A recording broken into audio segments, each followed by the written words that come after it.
Ma'am, this establishment serves qualified clientele only. The bank manager's eyes swept dismissively over Dr. Amelia Washington's business attire. 10 minutes later, she owned his job. Have you ever watched privilege crumble in real time? 8:47 a.m., First National Bank, downtown Chicago.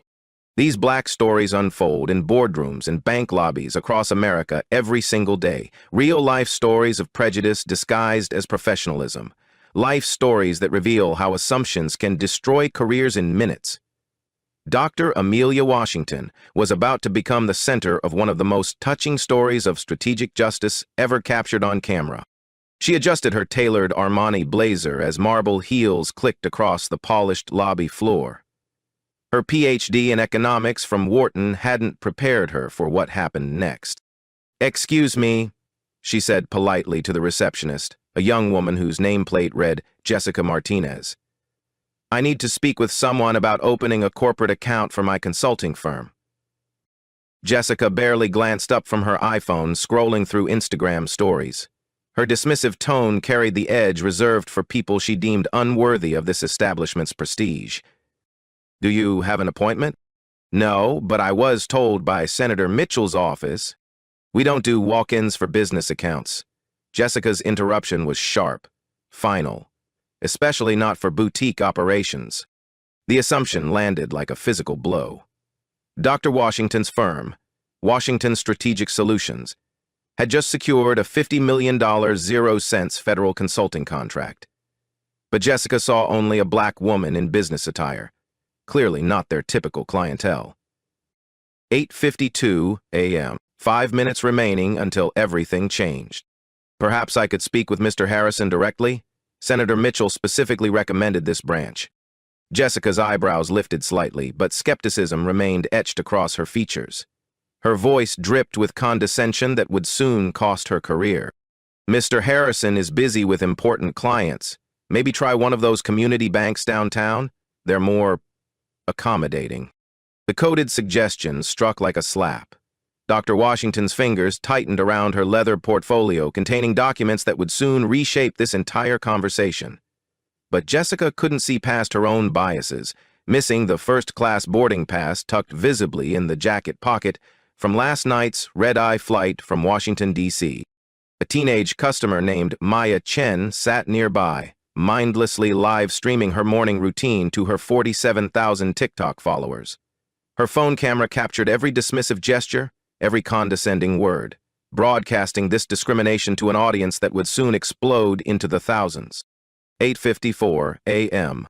Branch manager Robert Harrison emerged from his corner office like a figure from old money privilege. Silver hair perfectly styled, tailored suit screaming generational wealth and exclusive connections. His practiced smile faltered the moment he noticed Dr. Washington. "Jessica, what's the situation here?"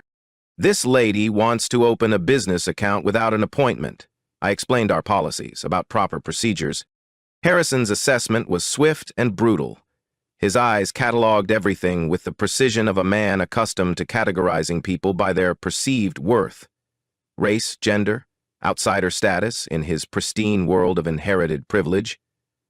"Ma'am," Harrison's voice carried that particular condescension reserved for people he considered beneath his institution's standards. "This establishment serves qualified clientele only. Our business accounts require significant capital backing and established credit histories." He gestured toward the marble columns and crystal chandeliers as if they proved his point. "Perhaps you'd be more comfortable at one of the smaller institutions better suited to your demographic needs." 8:56 a.m. The coded language wasn't lost on anyone present. Maya's livestream counter hit 200 viewers as her followers began commenting on the obvious discrimination unfolding in real time. Comments flooded the screen. "This is so wrong. Someone needs to check this manager.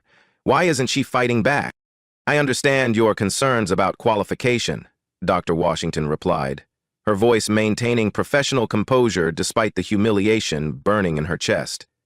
"But I assure you, my credentials exceed your standard requirements." Harrison's laugh was sharp, dismissive, echoing off the marble walls with cruel finality. "Miss, we handle portfolios worth millions. This isn't about hurt feelings. It's about financial reality. Our clients don't typically look like you, and there's good reason for that. The mask slipped completely. Around them, other customers began shifting uncomfortably, sensing the discriminatory undercurrent. The mourning crowd included elderly retirees, young professionals, and business executives who recognized prejudice when they witnessed it firsthand. 8:57 a.m. Security guard Marcus Johnson shifted uncomfortably near the entrance doors. A black man in uniform, he'd witnessed this scenario before. Qualified customers dismissed because they didn't fit Harrison's narrow definition of banking success. His own phone discreetly captured audio as witness to what was becoming another chapter in America's ongoing discrimination narrative. "Mr. Harrison?" Dr. Washington's voice remained steady, controlled. "I think there's been a serious misunderstanding. If you could review my documentation, I don't need to review anything." Harrison turned his back with theatrical finality. "Jessica, please escort this woman out. We have actual business to conduct with legitimate clients." The dismissal was absolute, devastating in its casual cruelty. But Dr. Washington didn't move toward the exit.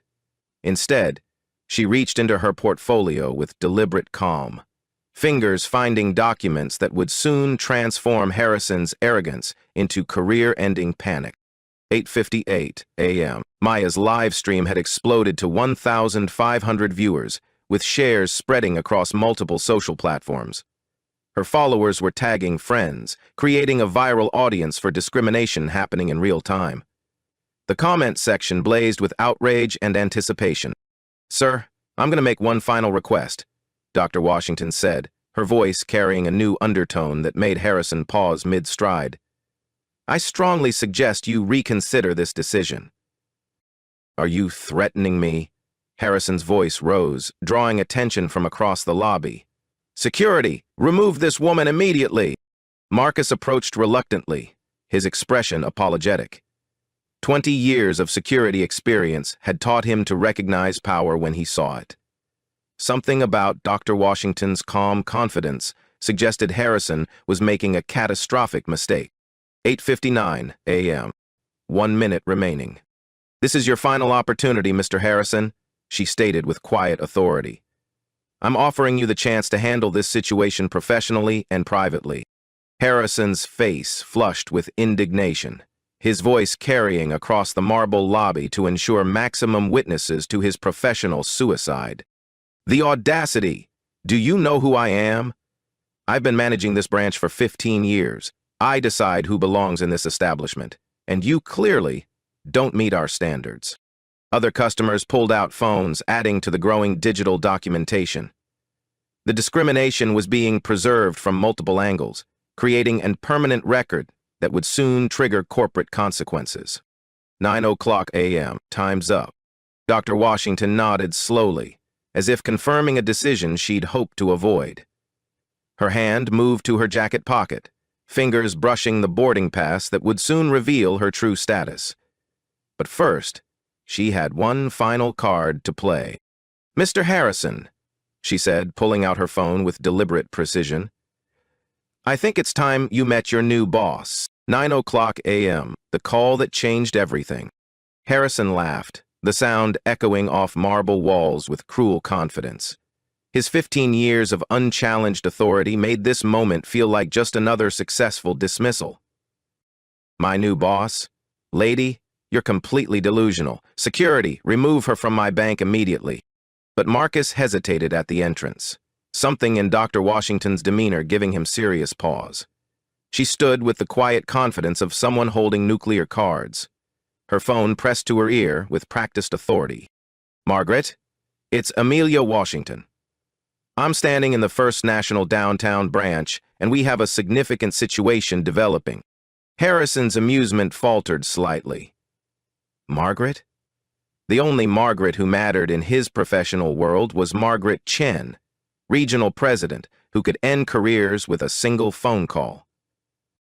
9:02 a.m. Maya's live stream had exploded to 3,200 viewers across multiple platforms. Comments flooded the screen faster than anyone could read. "This manager is about to get destroyed." She's way too calm. Something big is coming. Why is security backing away? Someone's about to lose their job, and it's not her. Jessica nervously approached Harrison, her earlier confidence evaporating as she sensed the power dynamics shifting beneath her feet. Sir, maybe we should listen to what she's trying to say. Should what? Harrison's voice cracked slightly. Bow down to every person who walks in here, making unreasonable demands? I won't be intimidated in my own branch. But his voice carried less conviction now. Something about Dr. Washington's phone conversation was triggering alarm bells in his professional survival instincts. 9:04 a.m. On the call, Dr. Washington's voice remained professionally neutral, but her words landed like precision strikes. Yes, Margaret, the same Robert Harrison who's been mentioned in those discrimination complaints we discussed. The pattern is continuing exactly as predicted. No, he refused to even examine credentials or documentation. Harrison's blood pressure spiked. Discrimination complaints? What pattern? How did this random customer know about internal corporate discussions?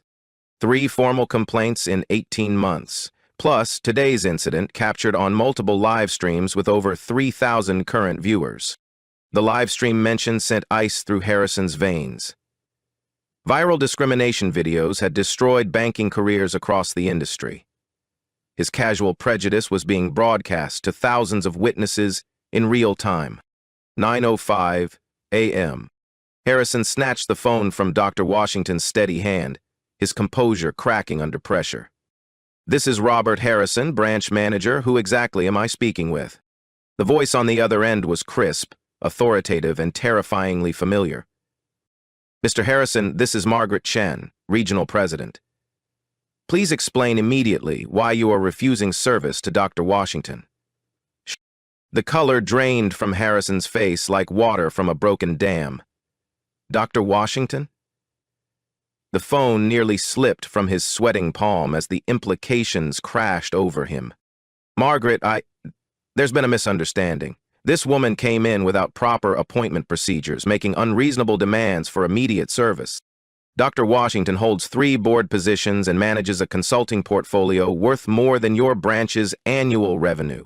She's also the diversity consultant we hired to evaluate our regional compliance. How exactly are her service requests unreasonable? 9:06 a.m.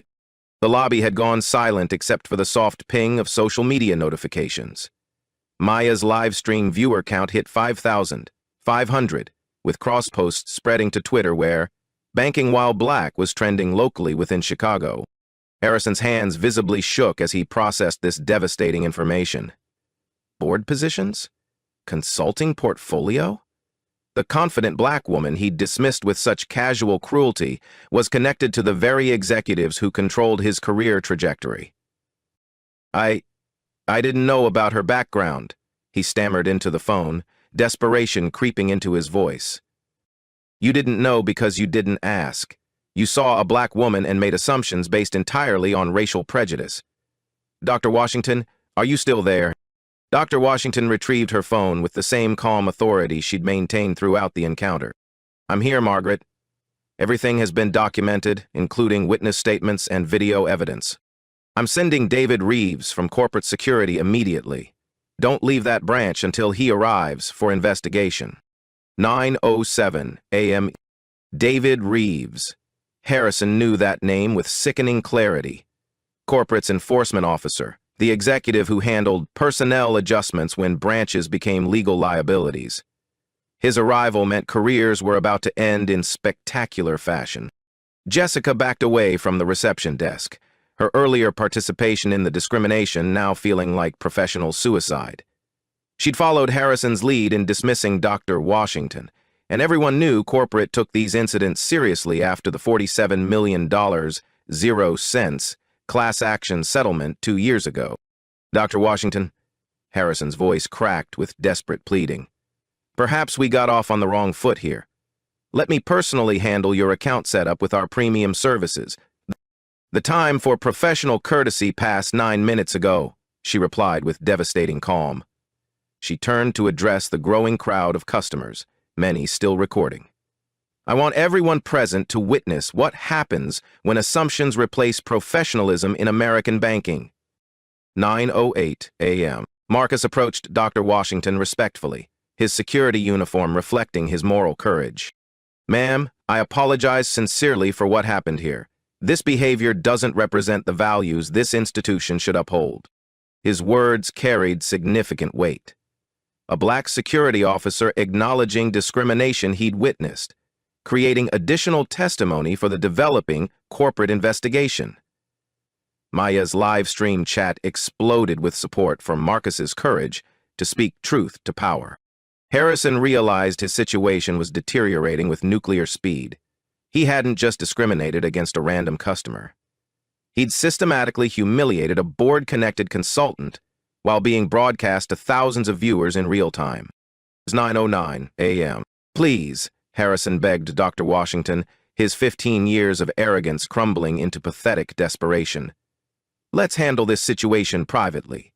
There's no need for public exposure or corporate intervention. You made this public when you announced my inadequacy to the entire lobby," she interrupted with surgical precision. "You wanted an audience for your power display. Now you have one, watching your consequences." The viral audience had grown to 8,000 viewers, with shares spreading across multiple platforms. Local news outlets were already reaching out to Maya for interviews. What started as casual live streaming had become viral documentation of banking discrimination. 9:10 a.m. A black SUV pulled up outside the glass entrance. Through the doors, Harrison saw David Reeves stepping out with the grim expression of corporate enforcement. His arrival meant investigations, terminations, and career-ending consequences. Maya's phone captured Reeves' entrance, her followers realizing they were witnessing something unprecedented. This wasn't just discrimination. It was accountability, happening in real time, broadcast to thousands of fascinated viewers. Jessica, Dr. Washington's voice stopped the receptionist's attempted escape. "Please remain here. Mr. Reeves will need statements from everyone involved in this incident." Jessica's face crumpled as she realized her casual participation in Harrison's bias would have permanent consequences. Her minimum wage job suddenly felt precious and vulnerable. 9:11 a.m. David Reeves entered the branch like a corporate storm system, his expensive suit and purposeful stride commanding immediate attention. Harrison rushed to intercept him, but Reeves walked directly toward Dr. Washington with obvious recognition and respect. "Dr. Washington, I apologize for this completely inexcusable treatment. Margaret briefed me on the situation during my drive here." The formal acknowledgement confirmed what the viral audience was beginning to understand. This wasn't just another discrimination story. This was a masterclass in how quiet power reveals itself systematically and devastatingly. Harrison stood frozen, watching his career circle the drain while thousands of online viewers documented his professional destruction. But Dr. Washington still held one final secret, one last revelation that would transform this from a discrimination incident into complete corporate restructuring. 9:12 a.m. The moment everything changed. David Reeves pulled out his corporate tablet, swiping to a document that made Harrison's remaining color disappear entirely. "Mr. Harrison, meet Dr. Amelia Washington, Ph.D. in economics from Wharton, former Federal Reserve advisor, and as of yesterday morning, the newly appointed Chief Diversity Officer for First National's entire Midwest region." The words detonated across the lobby like a corporate nuclear bomb. Harrison's legs nearly buckled under the devastating revelation. Chief Diversity Officer. Regional authority. She wasn't just connected to power. She wielded it directly over his career. Maya's live stream exploded with viewer reactions as 12,000 people realized what they'd witnessed. This wasn't discrimination against a random customer. It was a branch manager systematically destroying his own career in front of his new supervisor.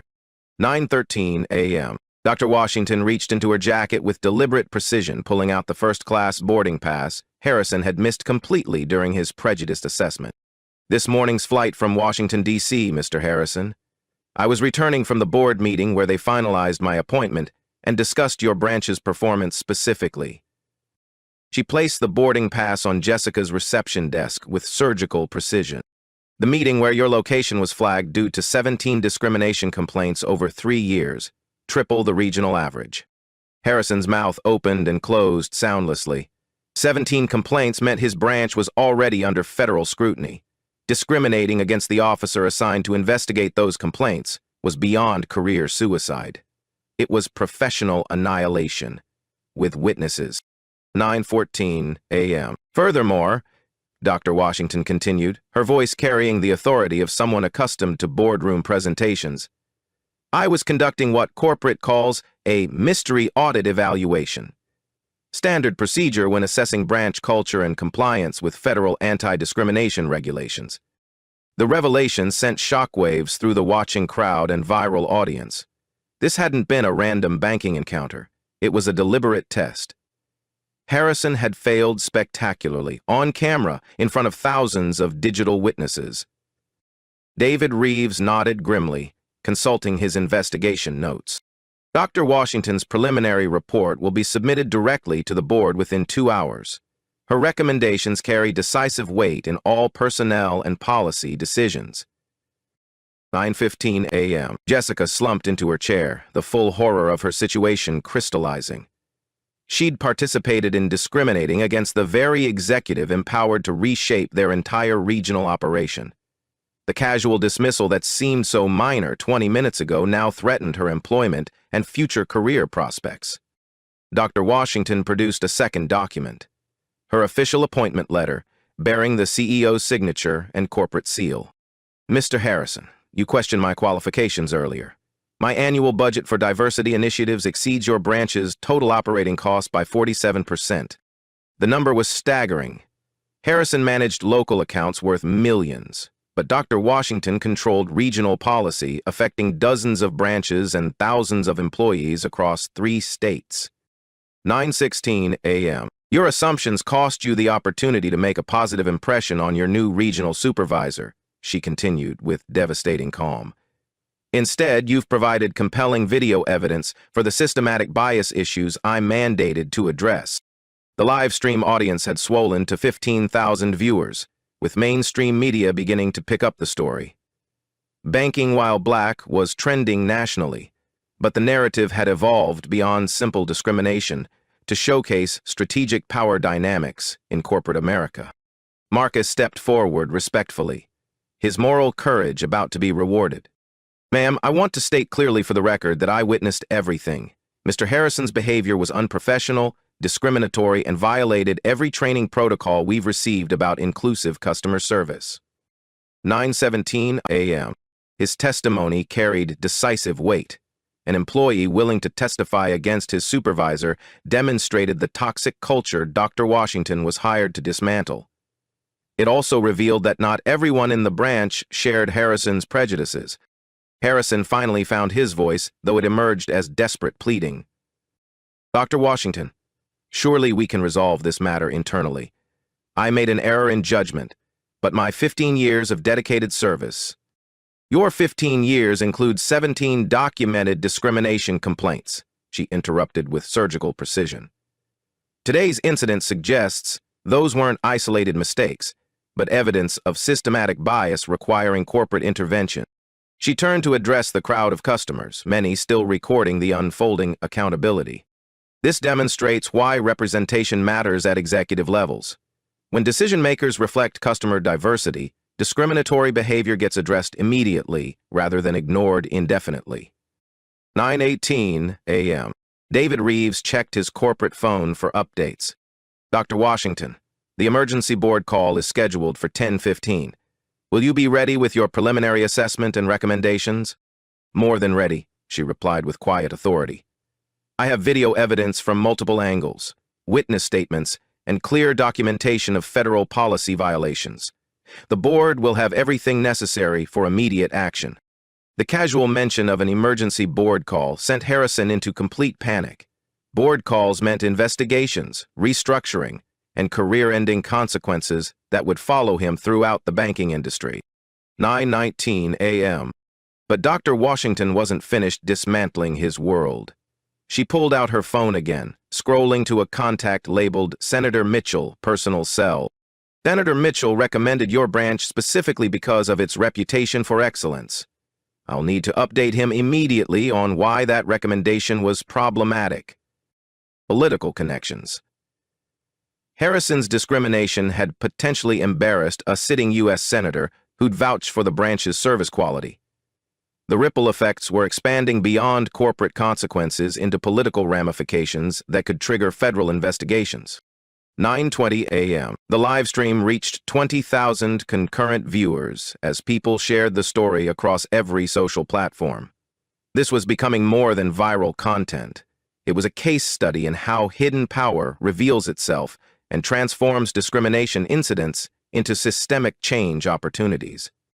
Jessica finally spoke, her voice barely audible above her career anxiety. Dr. Washington, I sincerely apologize for my unprofessional behavior. I should have been more respectful and thorough. Jessica, your behavior followed your manager's discriminatory lead, Dr. Washington replied. That's exactly the toxic culture problem I'm here to address systematically. Leadership sets the tone, and Mr. Harrison's tone was prejudiced from my first step into this building. 9:21 a.m. Harrison made one final, desperate attempt to save his career. Please, Dr. Washington, I have a family, a mortgage, responsibilities. Can't we find a way to handle this that doesn't completely destroy my livelihood?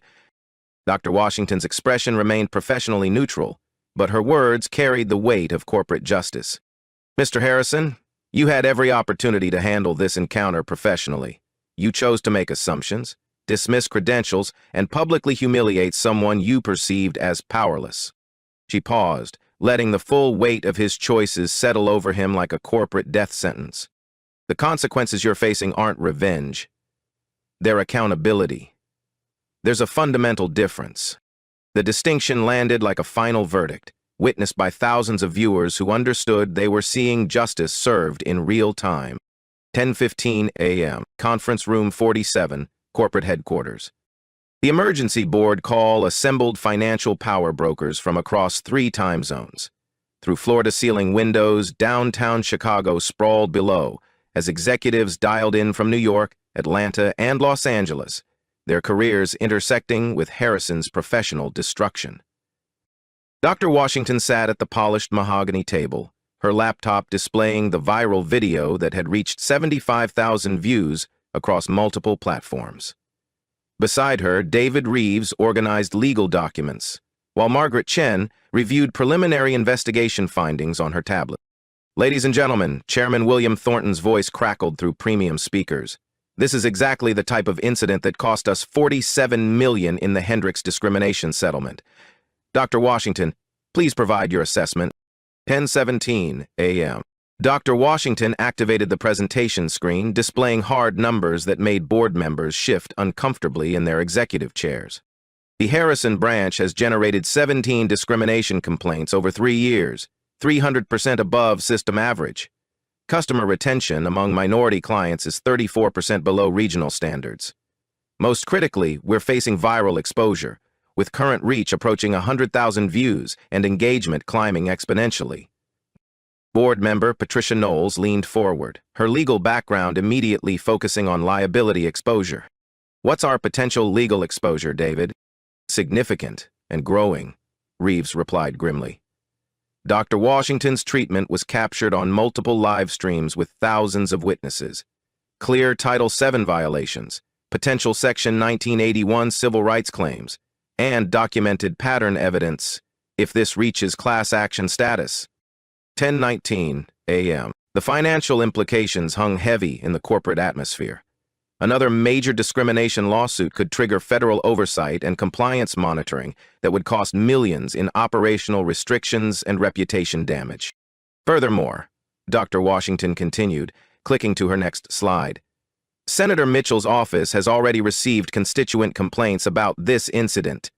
Political pressure is building for congressional hearings on banking discrimination, something we absolutely want to avoid. Chairman Thornton's voice tightened with concern. What are your immediate recommendations, Dr. Washington? Immediate termination of branch manager Harrison with public acknowledgement of responsibility. Complete retraining of remaining staff with bias testing protocols. Implementation of real-time discrimination reporting systems. Most importantly, comprehensive audit of our hiring and promotion practices to prevent future incidents. 10:21 a.m. Board member James Crawford, calling from Manhattan, raised procedural concerns. Those measures seem extreme for one isolated incident, regardless of viral attention. Dr. Washington's response was swift, data-driven, and devastating. Mr. Crawford, this isn't one incident. It's visible manifestation of systematic problems. Harrison's branch ranks last in diversity metrics across our entire Midwest region. 0 minority managers in 15 years. 89% white staff composition in a 52% minority service area. She clicked to a damning statistical comparison that silenced objections. Compare that to our Atlanta branches, where diversity initiatives have increased customer satisfaction by 23% and reduced discrimination complaints by 67%. 10:23 a.m. The numbers were irrefutable evidence that diversity wasn't just ethical positioning. It was profitable business strategy, with measurable financial returns. Margaret Chen added supporting evidence from her regional analysis. Our actuarial data shows branches with diverse leadership generate 18% higher revenue and experience 41% fewer legal challenges. The Harrison branch's demographic disconnect is costing us both money and reputation systematically. Patricia Knowles reviewed her legal notes with growing concern. What about Harrison's employment contract? 15 years of service complicates standard termination procedures. David Reeves consulted his legal database with practiced efficiency.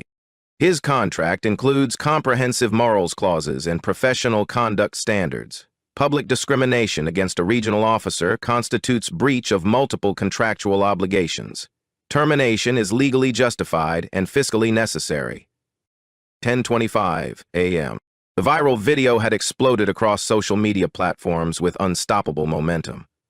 Banking While Black was trending nationally, with news outlets requesting exclusive interviews and civil rights organizations issuing public statements. The story was evolving beyond local incident into national conversation about systemic banking discrimination. Dr. Washington, Chairman Thornton's voice, carried new urgency. If we implement your recommendations immediately, can we control the narrative damage?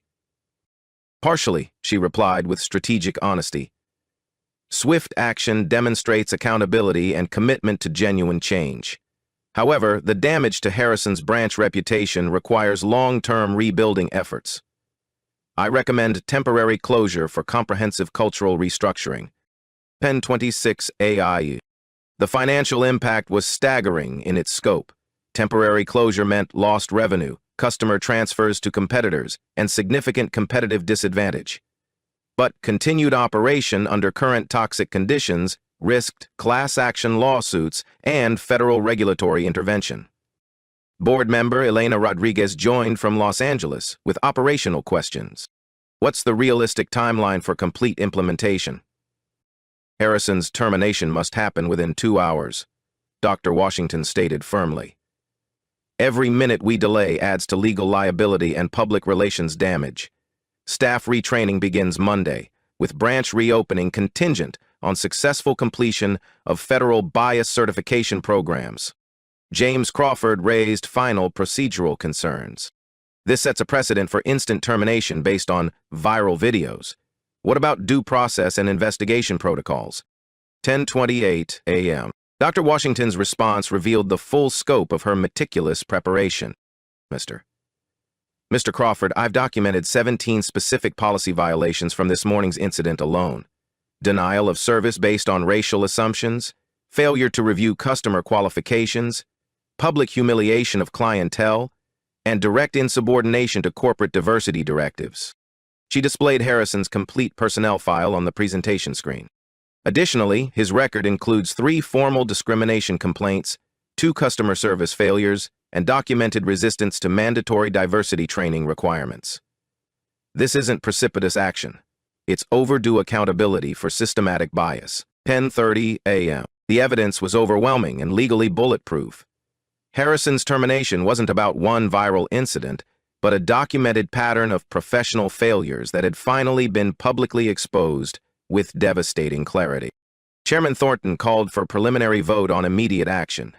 All in favor of implementing Dr. Washington's complete recommendations? 7 votes in favor, 1 abstention from Crawford. The corporate response was decisive, comprehensive, and legally protected. Dr. Washington, you have full executive authority to restructure the Harrison branch. Budget approval for diversity initiatives is pre-authorized, up to $4.2 million. Make whatever changes are necessary to prevent future incidents. 10:32 a.m. Margaret Chen outlined implementation logistics with military precision. Harrison will be terminated within 90 minutes. Jessica and remaining staff will undergo immediate bias training, with mandatory federal certification. The branch will operate under direct corporate oversight until Dr. Washington certifies complete compliance with anti-discrimination standards. David Reeves added legal protections for the corporate response. Our public statement will acknowledge the incident, accept full responsibility, and outline concrete steps for systematic improvement. Complete transparency to demonstrate our commitment to measurable change rather than performative gestures. 10:35 a.m. As the board call concluded, Dr. Washington felt the full weight of corporate authority supporting her systemic reform initiatives. This wasn't just about one discriminatory manager. It was about leveraging viral exposure to create lasting institutional change across the entire regional network. Dr. Washington, Chairman Thornton's final words carried significant weight for her future career. Your handling of this situation exemplifies exactly why we created your executive position. Thank you for turning a potential catastrophe into an opportunity for genuine corporate progress. The phone lines disconnected, leaving Dr. Washington and her team to begin the complex work of transforming a toxic branch culture into a model of inclusive banking practices. Outside the conference room windows, Chicago continued its daily rhythm, unaware that a discriminatory encounter in a downtown bank had just triggered sweeping changes in corporate policy, personnel practices, and executive accountability measures. The real work was just beginning, but the power to create systematic change had been definitively established and legally protected. 12:30 p.m. Back at the branch. Harrison cleaned out his desk under the watchful supervision of corporate security officers. His hands trembled as he packed 15 years of career memories into a standard cardboard box. The full weight of his discriminatory choices crushing down with each personal item removed from his former office.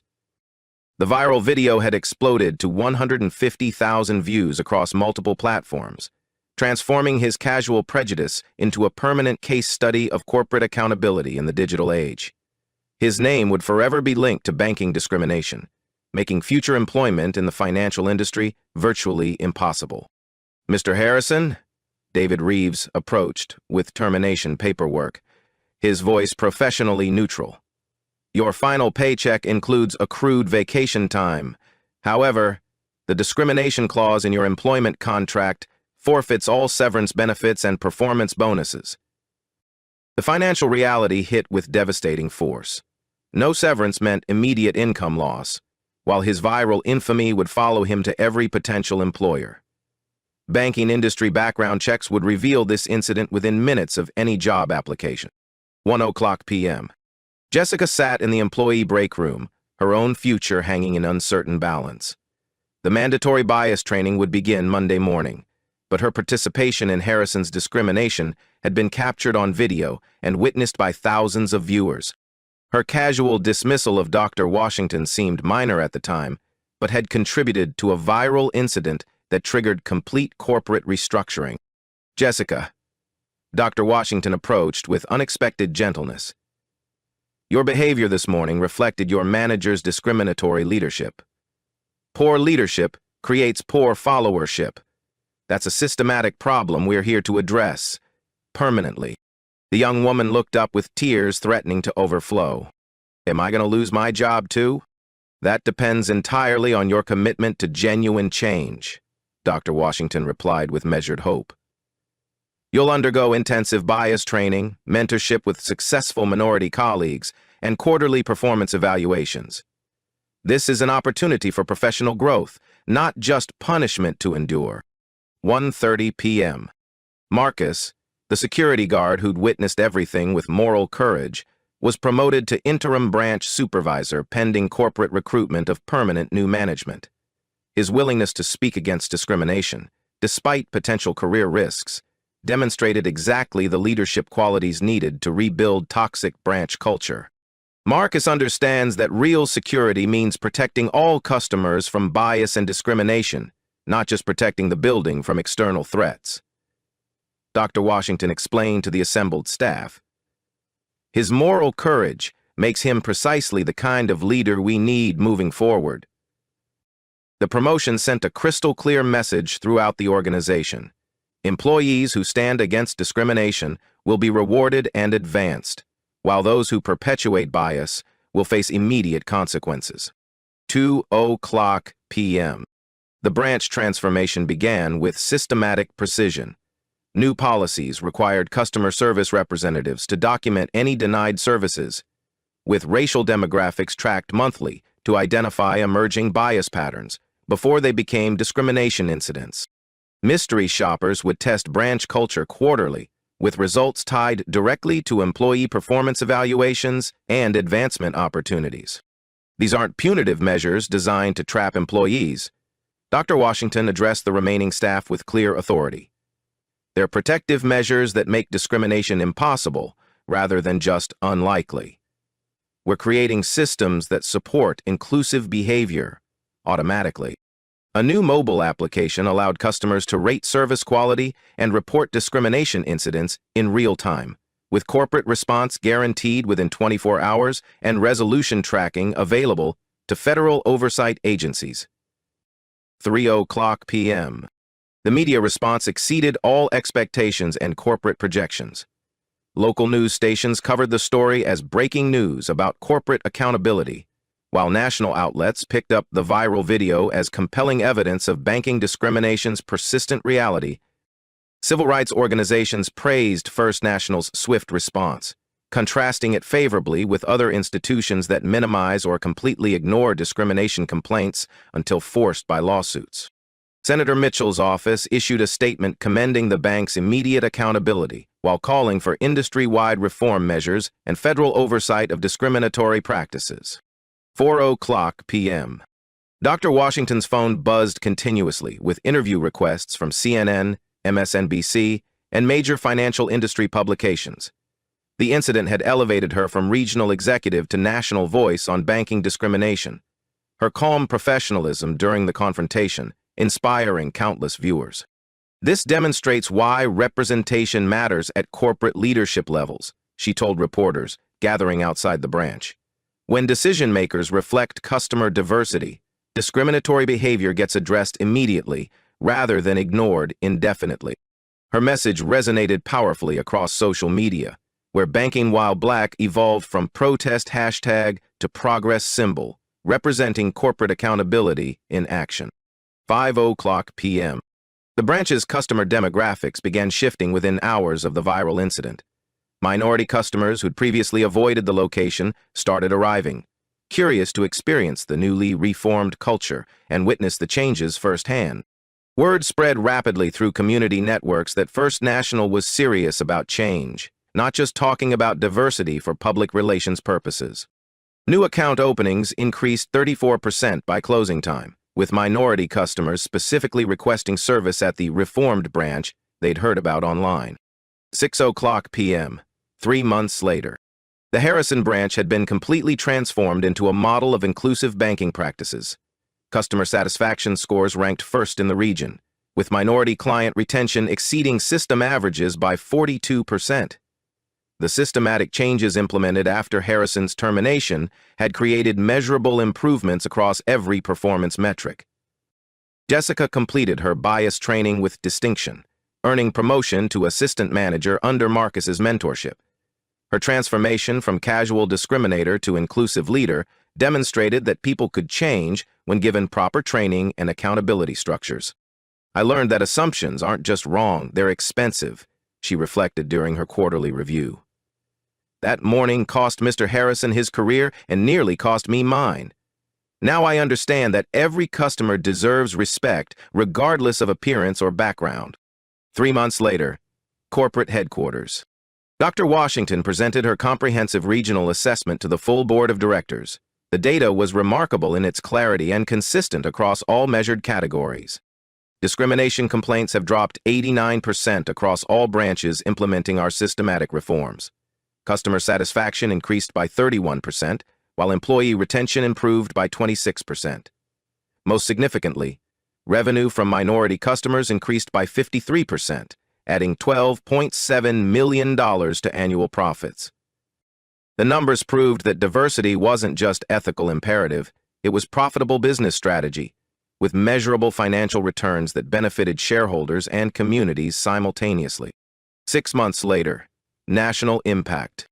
The Harrison incident had triggered industry-wide policy changes across major banking institutions. Federal regulators cited Dr. Washington's systematic approach as a model for corporate accountability, recommending similar transparency measures and real-time discrimination reporting systems. Marcus was promoted to regional manager, overseeing diversity initiatives across 12 branches. His moral courage during the original incident had launched a management career that would impact thousands of customers and employees throughout his professional journey. Harrison never recovered professionally. The viral video followed him to every job interview, his casual discrimination becoming a permanent barrier to employment in the financial services industry. He eventually found work at a small insurance office outside Chicago, his salary a fraction of his former banking compensation. Present day, legacy, and lessons. The incident became required viewing in business schools across the country, taught as a case study in crisis management, corporate accountability, and the power of digital documentation in creating social change. Dr. Washington was promoted to National Diversity Director, her systematic approach to reform expanding across First National's entire network of branches in 47 states.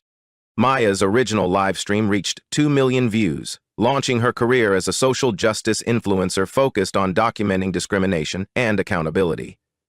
Her platform consistently exposed bias, while celebrating positive change when institutions demonstrated genuine commitment to reform. The bank's stock price increased by 18% following implementation of Dr. Washington's diversity initiatives, proving that inclusive practices generated measurable shareholder value while creating positive social impact. Today, the continuing story. Real-life stories like Dr. Washington's remind us that power often hides in plain sight, waiting for the right moment to reveal itself and create systematic change. These touching stories of strategic justice inspire hope that discrimination, when exposed, can become catalysts for genuine corporate accountability. The Harrison incident proves that individual choices have collective consequences in our interconnected digital world. One manager's casual prejudice triggered institutional reform affecting thousands of employees and customers across multiple states. Life stories of quiet courage, like Marcus standing against discrimination despite personal risk, demonstrate that moral leadership emerges from unexpected places when given opportunity and support. Black stories in corporate America continue evolving as more executives reach positions where they can transform discriminatory cultures into inclusive environments that benefit everyone professionally and financially. Dr. Washington's systematic approach to reform created lasting change that extended far beyond one viral incident, proving that strategic patience, combined with decisive action, can reshape entire industries. What other stories of hidden power and strategic justice would you like to see? Share your thoughts in the comments below, and don't forget to subscribe for more real-life accounts of courage, accountability, and positive change. Together, we can continue documenting these important stories that inspire and educate.